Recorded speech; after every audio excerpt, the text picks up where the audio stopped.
ಬಗ್ಗೆ ಅವ್ರ ಫ್ಯಾನ್ಸ್ ಬಗ್ಗೆ ವೇದಿಕೆ ಮೇಲೆ ಹೋಗೋದು, ನಿಂತ್ಕೊಂಡು ಮಾತಾಡೋದು, ಚಾನೆಲ್ ಮೀಡಿಯಲ್ಲಿ ಕೂತ್ಕೊಂಡು ಮಾತಾಡೋದು, ಹೊರ ಕೂತ್ಕೊಂಡು ಮಾತಾಡೋದು ಎಲ್ಲ ಮಾಡ್ತಿದ್ದಾರೆ.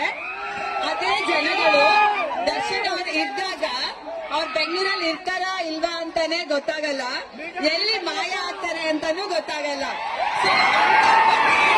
ತಲೆ ಕೆಡ್ಸ್ಕೋಬಾರ್ದು.